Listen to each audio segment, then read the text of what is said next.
You're a SaaS founder, you've built something solid, but growth still feels harder than it should. Most SaaS companies don't fail because of bad tech. They fail because they've never become a must-have to the right customer. This podcast is here to change that. I'm Ton Dobbe, and this is the Remarkable SaaS Podcast. Every week I talk to founders in the trenches, facing friction, making bold moves, and building companies that last. We dig into real choices around focus, positioning, customer pool, team alignment, the things that separate forgettable software from the ones that people can't live without. No hype, no hacks. Just honest conversations to help you build something that people would miss if it was gone. If your SaaS should be indispensable but isn't yet, this is your podcast. Let's get into it. The guest of our podcast this week is Martin Balaam, CEO and founder of Pimberly. I really don't want to lose customers. I know from my life experience how much time and effort, blood, sweat and tears you have in terms of trying to acquire a customer, and we'll openly put our hand up, and if I'm qualifying with my sales team, I'll say I can't see whether this is actually going to add the value, even though they might be happy to sign. This is Martin. We dig into how we build a full-service product information management company, while competitors chase license-only scale. You'll hear how refusing half his potential customers created a moat that competitors cannot cross, and why he spent 18 months finding his US niche instead of rushing to market. The conversation reveals what happens when you optimize for zero churn instead of maximizing growth, and why that discipline becomes your competitive advantage.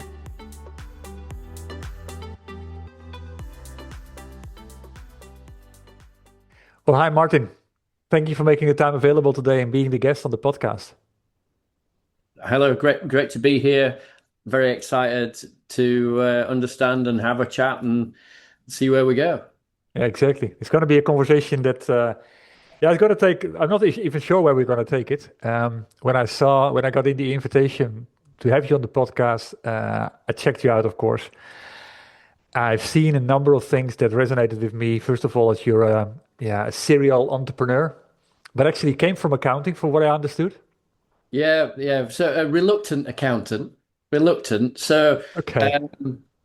Very early days, I did physics, laser physics, and holography at Imperial College, and sort of really loved that, but wanted to earn money.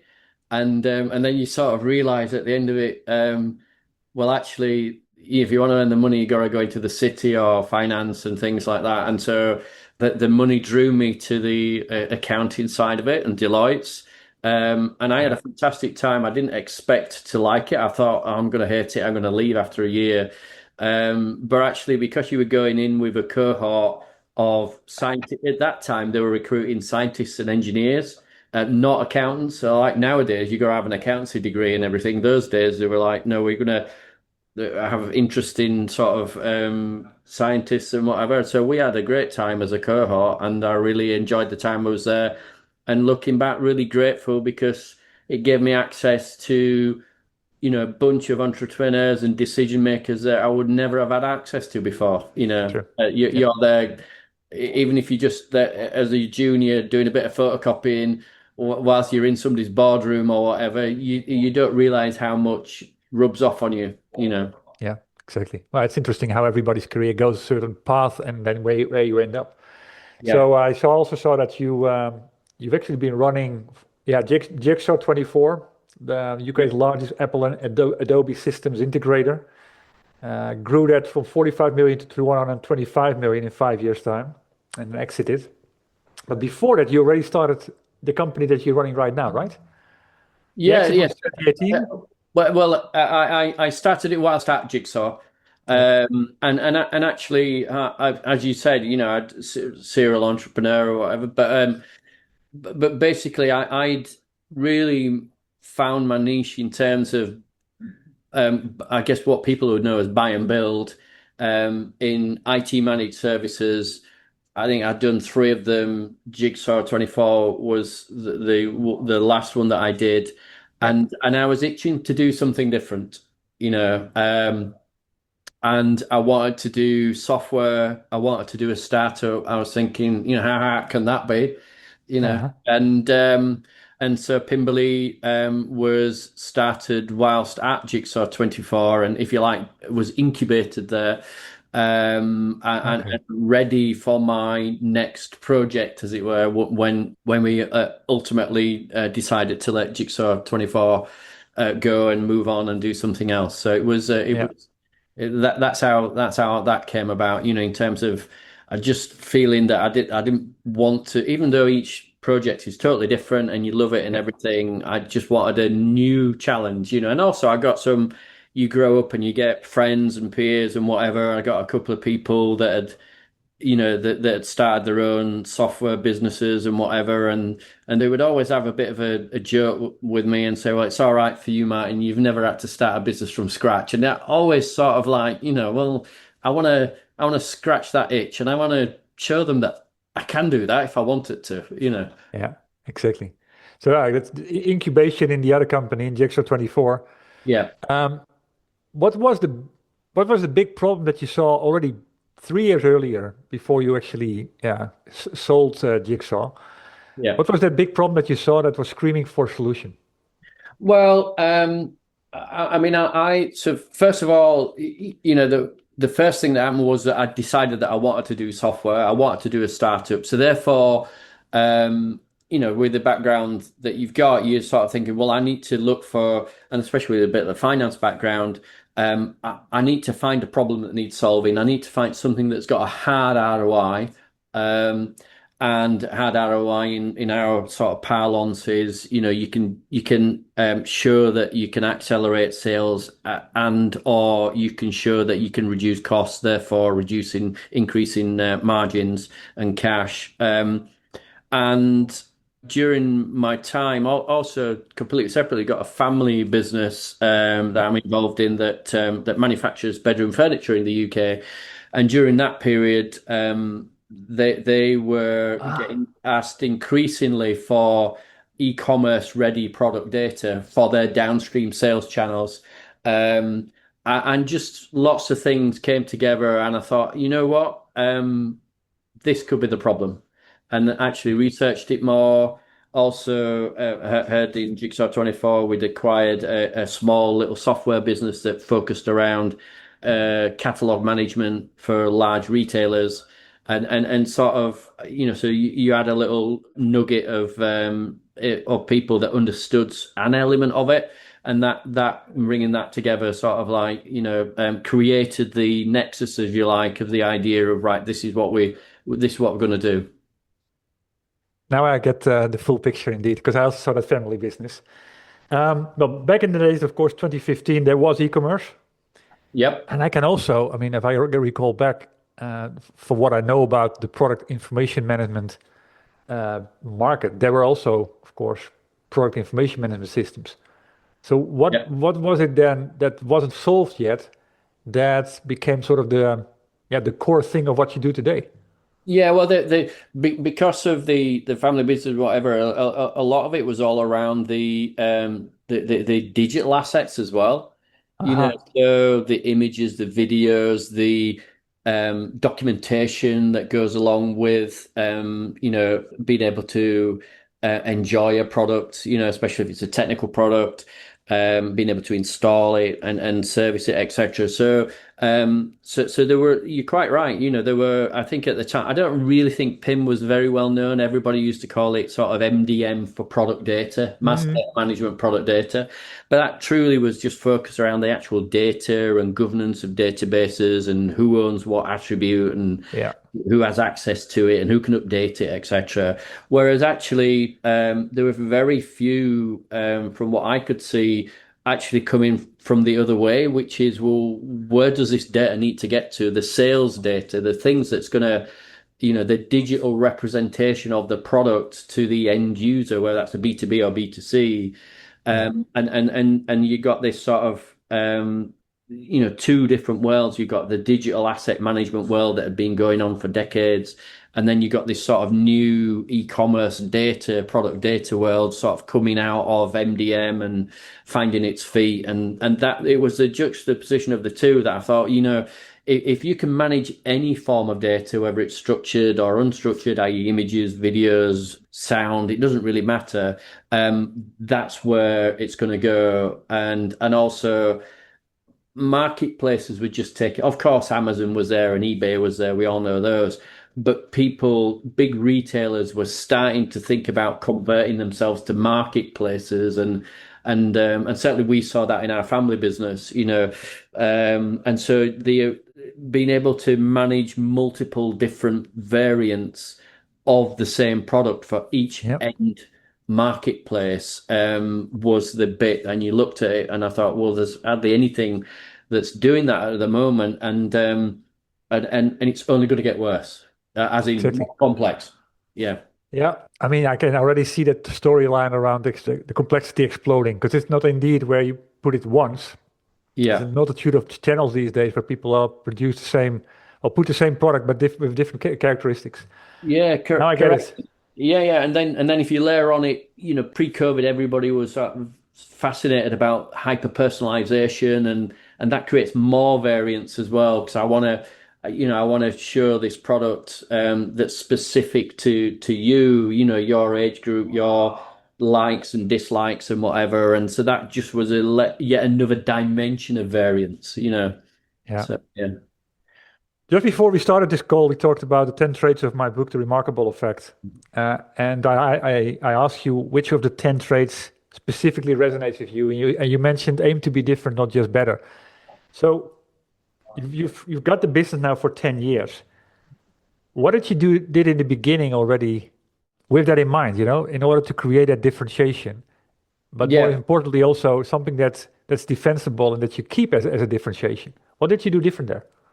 Yeah, well, I basically took what I did as an IT managed service provider, which basically, probably annoys, probably investors or whatever, but I call it like a full service software provider. So we do everything in-house, as it were. So we develop the product, we support the product, we implement the product, everything. Integrate the product. Everything is done inside Pimberly. I'm not just selling a license.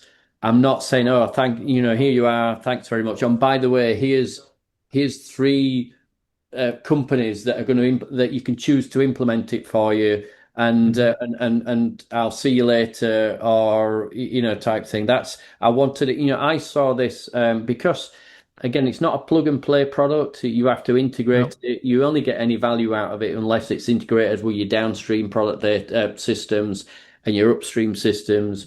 So you're not going to be changing this anytime soon once you've put it in, and so you're looking for a sort of a lifelong sort of partner. It's very similar to ERP in its sort of lifestyle. So for me, the difference, and still is probably the difference to all the other sort of PIM DAM providers out there, is that we're full service, everything's done in-house, which means that we can't do. So if you look at some of the larger players, there'll be software licenses, they'll be issuing 20 new licenses a month. We can't do that. We can't cope with that because we're doing everything.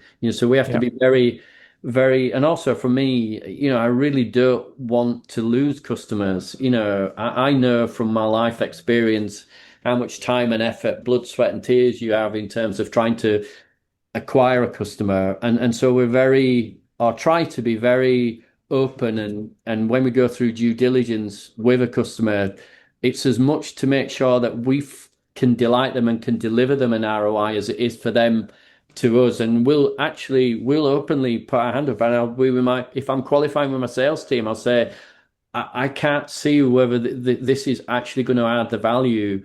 And I don't want to, even though they might be happy to sign, at some point they're going to realize that actually this isn't what they wanted, or it doesn't do that. Sorry, it doesn't. It will do what we want it to do, but that wasn't the problem that they had.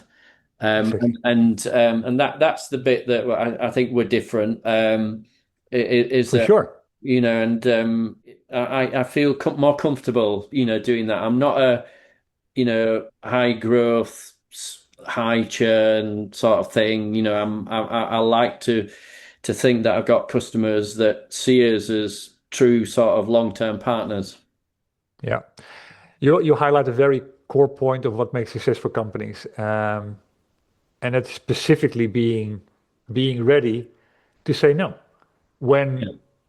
when you believe that the customer is going to get value, but not the value that is being designed for. So they could technically use the functionality, but they're not going to appreciate it as it was Yeah. built for. Yeah. And that you also say, hey, we could possibly take on 10 new customers a month, but we only do 5 because of quality. I think Yes. that is definitely a differentiator because so many companies do it completely the opposite, the other way around, which is actually what I mean in my book with acknowledge that you cannot please everybody. That is it's a mindset more than it is, anything else. And it starts with, being able to articulate, okay, when do we say no? Even if it's going to mean that we have to send a good customer that was willing to pay to a competitor. So kudos for that. How is that mindset, the behavior that you actually put into the company, how is that form the business? Yeah, so I think I'd like to think if you asked all my team, what is the number one thing, it is we don't lose customers. We service them, we don't lose customers. If you start off with that mantra and you're saying so, and then you truly understand what does that mean, it first starts with, being open, sincere about what you're good at, and also really caring about what is the problem that they're trying to solve, and again, being pretty open and saying whether we can solve it, and if we can't solve it and we don't feel that we should solve it, then saying it's not for us. So that manifests itself in the sales cycle. So this is not about how many orders can I get this month.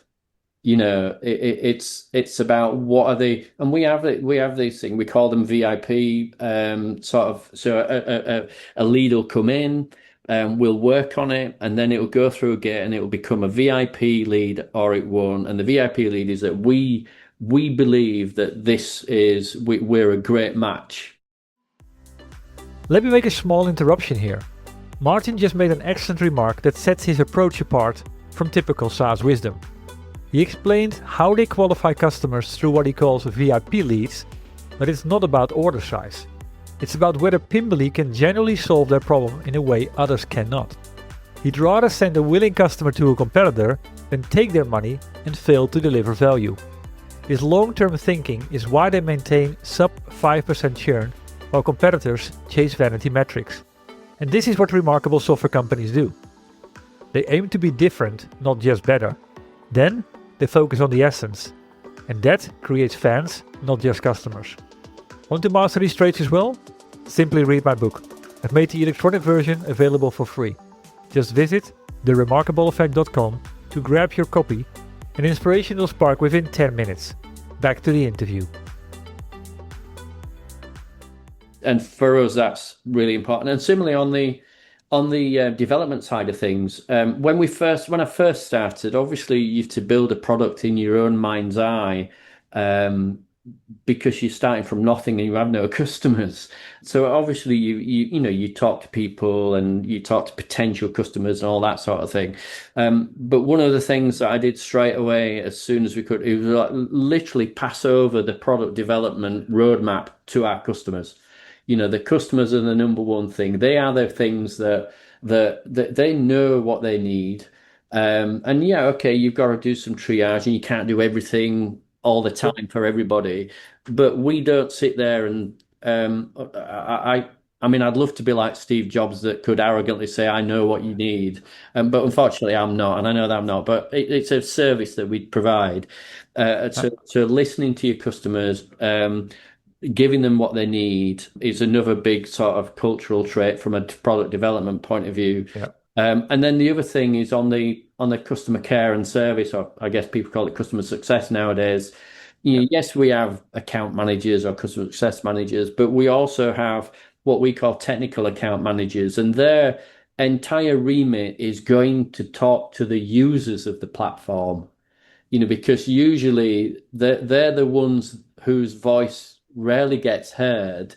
True. And yes, you'll have your escalations and whatever, or this needs doing or that needs doing, but it's all the little things that make the big difference, and I found that when I was selling, especially in highly competitive managed service, you could have somebody coming in and selling at the C level like most people do, to sort of, come and, replace you or whatever. But the moment that the management go to the users, if the users are saying, you are joking, we love this company, and so it's a little bit of protectionism as well.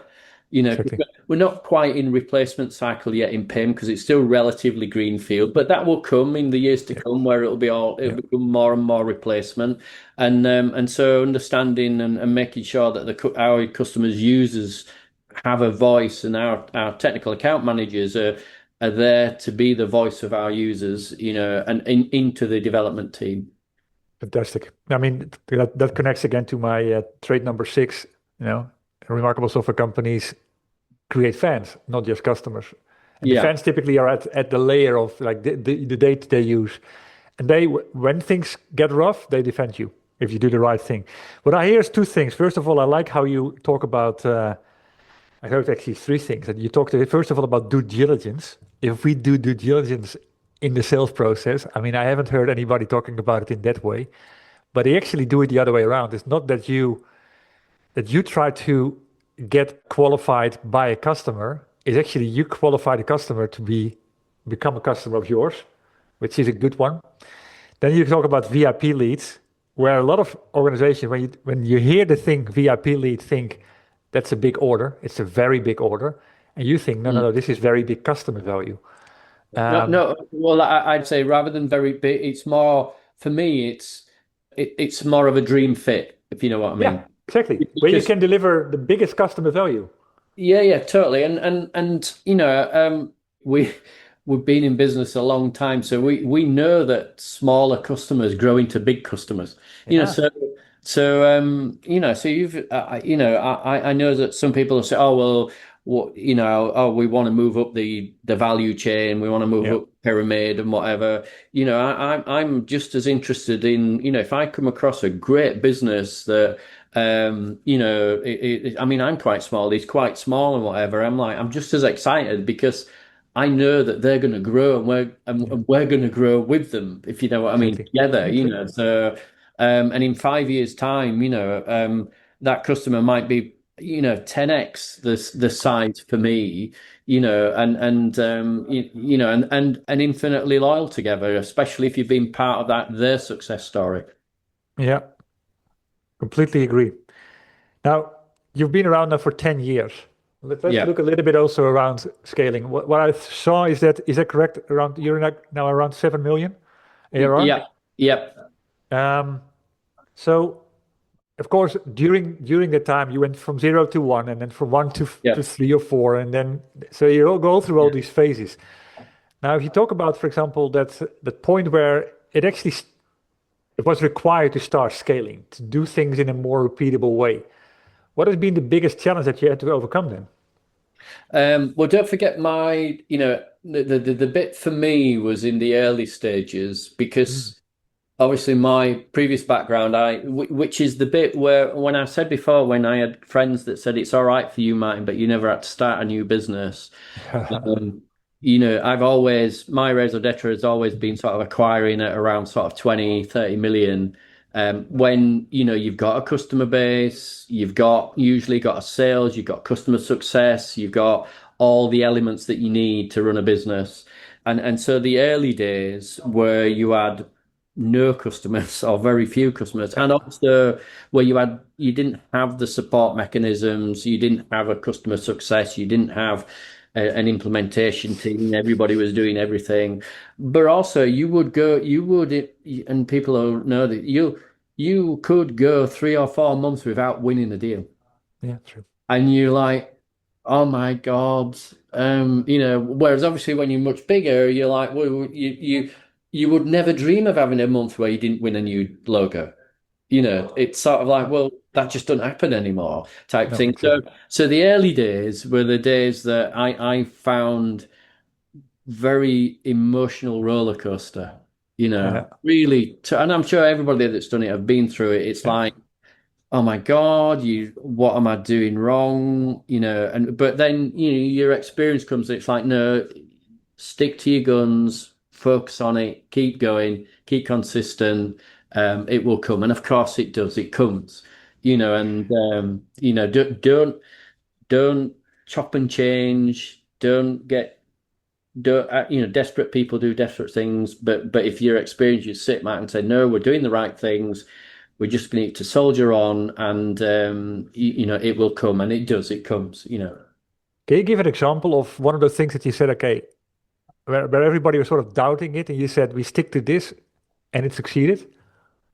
Yeah, well, so some of the things are, for example, you can't go after it. You look at your target customers that give yourself. You say, right, this is what we're going to be famous for. These are the target customers, whatever.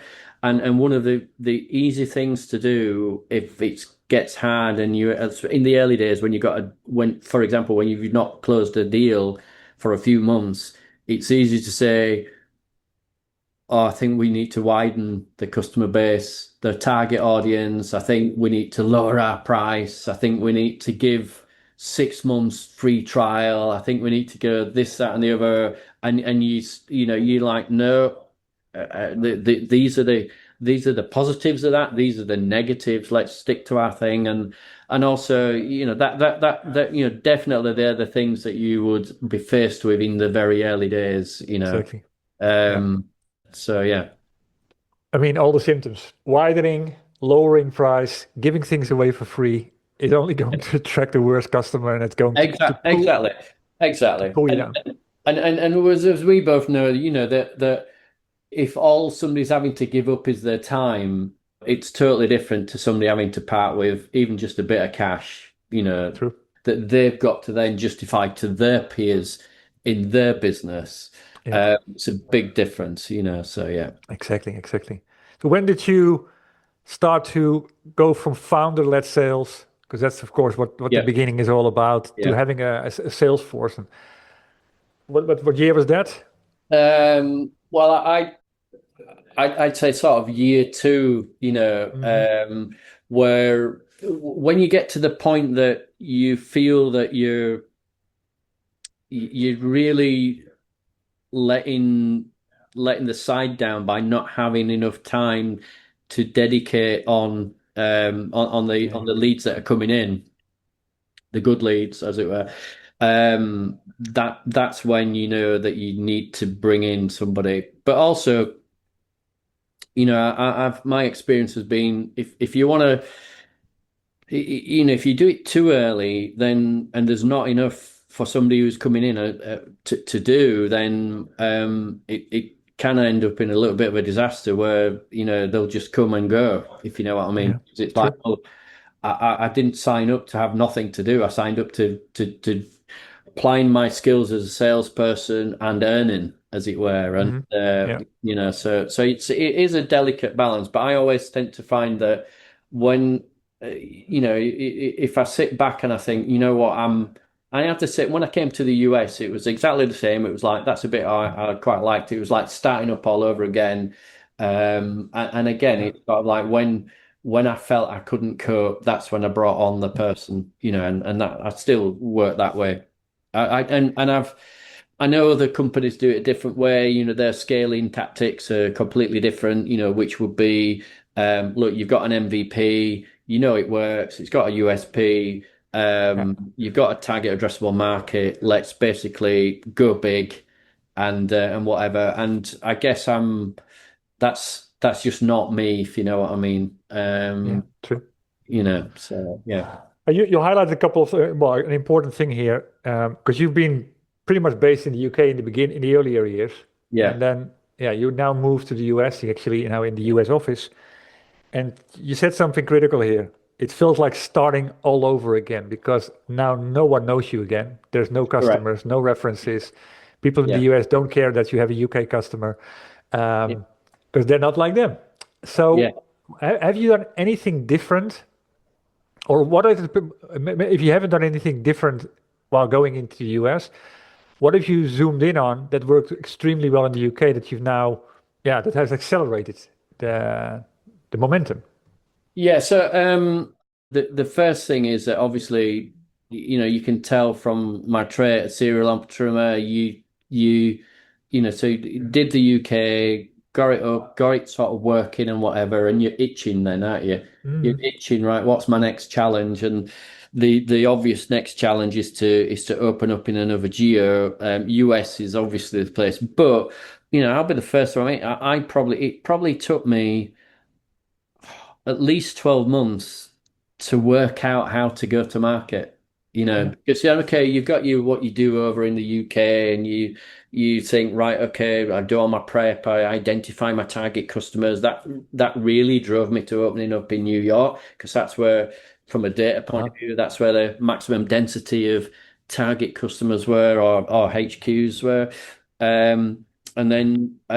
But really, it was only till I got here, you then realize, blimey, everybody comes here. I know this is obvious, but blimey, everybody comes here. So in the UK, you'd say, well, how many PIM solutions are there? And really, there's probably half a dozen, Yeah. decent one. As in, when I say, do you mean decent? I mean, of reasonable scale that customers would typically put on their list.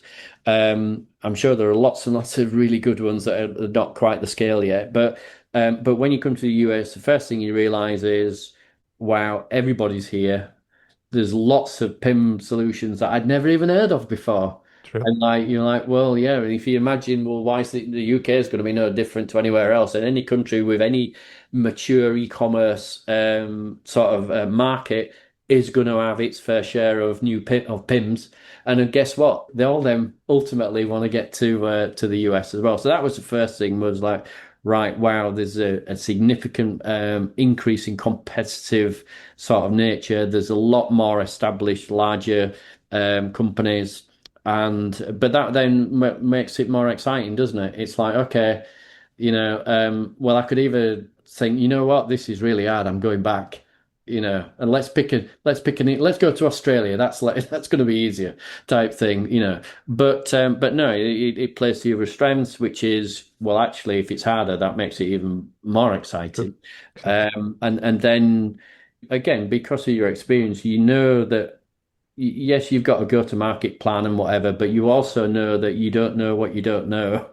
And it's highly unlikely that it's going to be perfect, and more likely that it's going to be an absolute disaster, as it were. And so it's all about first thing is trying to talk to as many people, get your pitch over, understand what the vocabulary is, how do they articulate the problems in their Mm. language, etc., and who are the true competitors that people are talking about? What is it they like about them, and trying to find your new niche over here.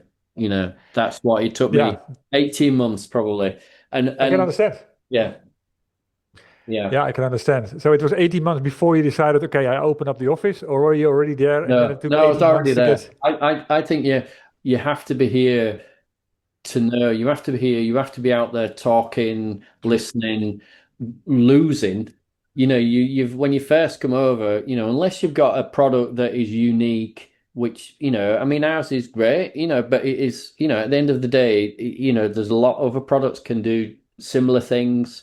And so you really got to be understanding. And also, you're going to lose, or we find you're going to lose a lot to start with, because you're a nobody, nobody's heard of you. Why should they? This is a mission critical piece of software. So there's just you here. That's very commendable, Martin, but actually it's too much of a risk for me. So love your product, whatever, keep in touch, but we're going to go with this or whatever. and then you sort of start eking out your first customer, then your second customer, then your third, and it gets easier. Obviously, as you get Yeah. more referenceability, you get more people that understand you, and then also you start getting inbounds. Yeah. Yeah. Because people are like, well, I'm going to put them on the list. I've heard of them, Yeah. or I've heard good things about them, and just organically growing that way. So what have you done? What have you specifically focused on in order to get that traction? You already mentioned like what you find in your niche. Have you Yeah. gone, for example, for one particular industry or so? Because I think I saw that you went for apparel. Yeah, so when we first came over, when we looked at our customer base and we looked at those brands that might have resonance in the US, fashion and apparel was the one that we came over with and led on. But as we started to win customers, etc., we then found, interestingly, that because of the original background, which was manufacturing and distribution, Mhm. um, some of the complexities of what Pimberly can cope with really were quite well aligned to B2B and sort of like parts and tooling and whatever. And so probably over the last 12 months, we've definitely seen a significant sort of. So if you cut us down now, it would be, well, you got your fashion apparel, you've also got your B2B now. So, and actually, I didn't know that. And had we have known that before, and we might have led on B2B as soon as we got here, but definitely now it's, and the other thing as well is that, a lot of the B2B brands are, they're not recognized, they're less sexy, and therefore, when it comes to competition in those accounts, unlike a big fashion brand or whatever, everybody's in there type Sure. thing. When these they've got far more complex things, longer sales cycle, bit more risk averse, but far more loyal once you're in there and you're delivering what they need. It comes down again to your definition of the VIP lead, Yeah. where their context is allowing you because of how you've architected your product to deliver far more value than others could with similar functionality. Yeah. And so part of the qualifying as well is that how much due diligence are they going to do? Mm. If they're not going to actually, because we're quite a technical product, I'd say we implement it ourselves. So actually, my implementation team probably implements more PIMs than any other team in the world now, because I'm pretty confident on that. And if a customer's just sort of like doing a surface diligence in terms of, oh, well, let's just look at features, have a bit of a, like an agile sort of procurement process. Mm. We'll have a demo, we'll see if it does this, that, and the other, and then we're going to choose. That's not as exciting to me. Whereas if I've got a customer that's going to say, no, I've got these problems, we're going to go through this, we're going to really drill down and understand it. And I want you to show me how your product solves those problems. And also, I want you to talk me through and show me and give me referenceability in terms of, because this is it's a proper IT project. And like all IT projects, success is more around the sort of adoption of that platform by the users Yeah, as it is the actual what can that platform do. There's plenty of exactly. exciting, great platforms, but if it's not a great UI or the implementation's not great, the users aren't going to want. They're going to be, and so for me, if somebody says to me, "Look, we're doing a really sort of thorough due diligence, whatever," great, I'm happy. I know, I've got a fighting chance of coming out on top. Because you understand that they understand it's mission critical, and Yes, therefore they take it very yeah, serious. yeah, Looking at the time, I have a couple of more questions. yep. Sorry. One All right. is, in your previous company, you also, yeah, what I saw, you also grew through acquisitions. Yes. And I haven't found any signs here that you've done any acquisitions yet. But have you considered doing an acquisition to get entrance to the US instead of doing a greenfield? At the time I didn't, because I enjoyed the startup bit the first time, wanted to do it the second time. Yeah. Yeah. So, but to your point, going forward, it's absolutely, my raison d'etre is doing buy and build. So, however, Pimberly needs to get to a point that it is, and it's getting there. I'm pretty happy that we're pretty much there, or we will be in the next sort of 12 months, where, you have the infrastructure and it is capable um, of doing a successful acquisition slash and or merger or whatever you want to call it, because I've probably done 30 odd acquisitions Really. and enough, most of them have been okay. Some of them being disasters, but then the disasters always is around the cultural fit, and so you got to be ready to, don't, part of the thing I'm acutely aware of, is that Pimberly has only ever existed in one office in Manchester until obviously we moved to New York. Yeah. And actually suddenly saying, okay, well, we've now acquired another business that's half the size or the same size or even bigger than you.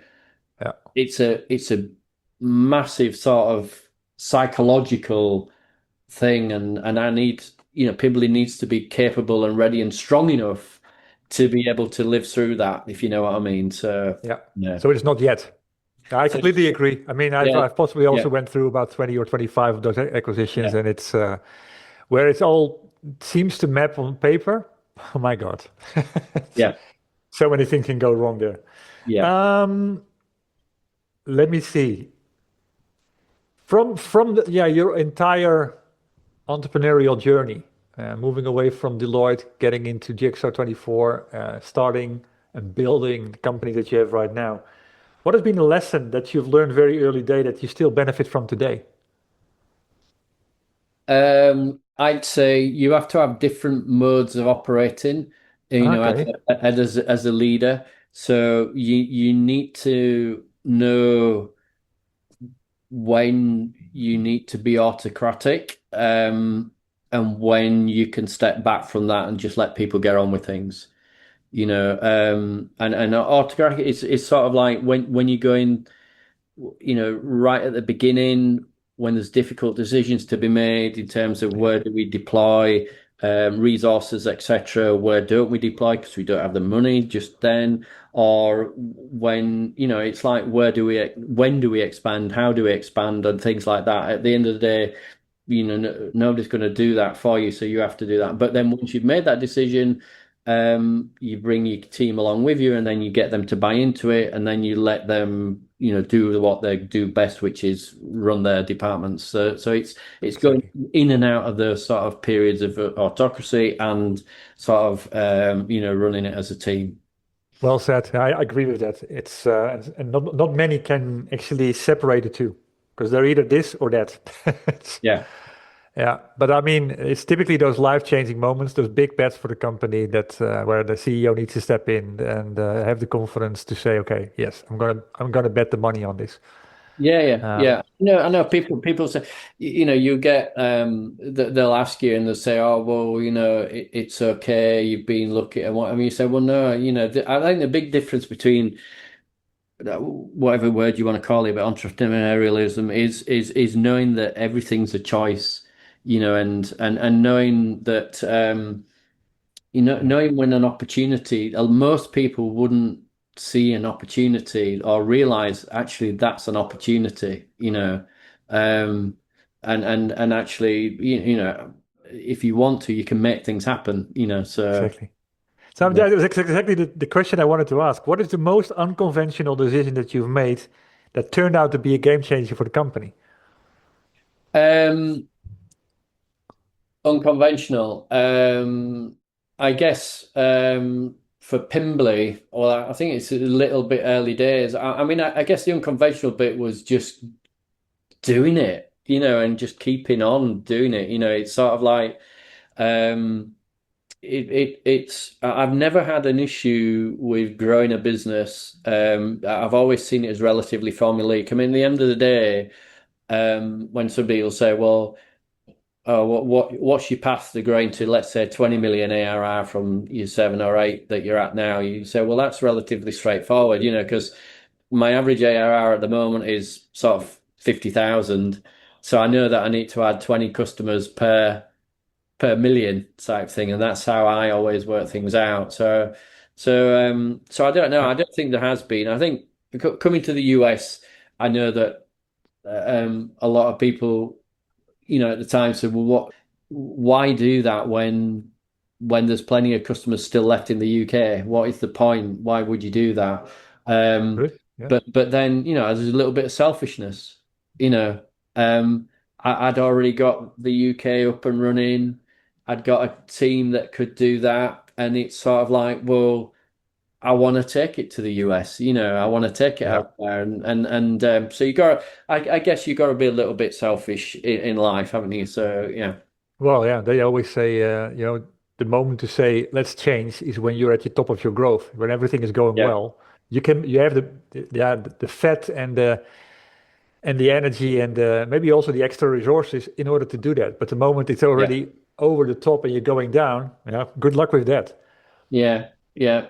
I mean, you always get, outside observers or whatever that'll have an opinion and Hmm. they'll give you the sort of the pat on the back, but then a down sort of thing. Say, oh well, but you're not very big, are you? And especially over in the US, they'll say, well, actually, we'd rather you'd have spent 10 times the money and got half the size, a lot sooner, type thing. And in there, if it was all about becoming a gazillion billionaire, that might be it. But that's yes, you want to generate wealth, but ultimately, you want to satisfy your inner sort of desires, don't you, in terms of what you want to achieve and at what pace, if you know what I mean. Yeah, exactly. What is your definition of success in relation to this then? I guess it's multifaceted because obviously I've had multiple exits. So it's not like I've not had that buzz of an exit. So I've had a Uh-huh. buzz, I've done that a few times. For me, it is being able to say, yeah, I've done it, being proud of what we've built, wherever it ends up, as it were, whether it ends up as an IPO'd larger sort of business that at some point it will outgrow my capabilities. I'm sure that's what it's about. Where if you have people that you've worked with now or in the future, they have fond memories of when you were working at Pimberly. That and that you've got customers. That hopefully in 10 years' time, most of those customers are still there and Pimberly's still relevant. And then obviously, that it fills your bank up a bit. So that's that. It's not. If you'd have asked me, probably 15 years ago when I first started out on this, it would have been all about, well, it's how much cash I make. And obviously, as you get older and as you get more sort of thing and you have kids and Yeah. everything, it becomes more about karma and experience, doesn't it? I like how you say that. I think it's a good one to end with. Well, coming from that change of how you see success, what would be a do and what would be a don't that you'd like to share with other tech entrepreneurs, software entrepreneurs that aspire a similar journey? Yeah, the do would be the biggest barrier is not starting. So if you've got that inclination and if you're during the day, you're normally doing your day job, but if at night and whatever, you're constantly thinking about what it is, the one thing that you want to start up and do and whatever, make it happen. Yeah, yeah. And if you don't know how start, there's plenty of entrepreneur sort of network events. Just start mingling with people because it'll rub off on you. So that's the do. Mhm. The don't is listen to naysayers and whether it's before or after, it's no do clearly there's lots of experienced people out there and their advice is invaluable. But if you know what good looks like and you stick to that and it will happen. Well said. Thanks for sharing all of this. I mean, there's so many nuggets here. We could talk for 2 hours, 3 hours more. But Yeah. let's stop it here. Where can people go to find out more about Pimberly or to say hi to you? Yeah, so you can find me clearly Pimberly. It's pimberly.com, so Pimberly without the E in the L and the Y. And obviously you can get me on LinkedIn, Martin Balaam, so I actually think it is LinkedIn/Martin Balaam, Balaam. Or, if you're on Pimberly, just go on the contact form and just say, because it comes to me as well. That's the other thing. If anybody puts a contact on Pimberly, we've got a bunch of people. I'm in that group as well, and so I'll see it as well. So yeah, perfect. Well, thank you very much. It was a pleasure to talk to you. All right, thank you, pleasure. And this wraps up my conversation with Martin Balaam, CEO and founder of Pimberly. If you got value from this episode, please share it with other SaaS founders who need to hear this as well. And if you got 10 seconds, a quick rating or review on Apple Podcasts will help more people to find these conversations. Thank you for listening to the Remarkable SaaS podcast. If you want more insights like this, subscribe to my daily email, Espresso with Ton. It's a 2-minute shot of clarity for SaaS founders who want to create pull, not push. You can sign up, along with getting my book, at valueinspiration.com. See you in the next episode.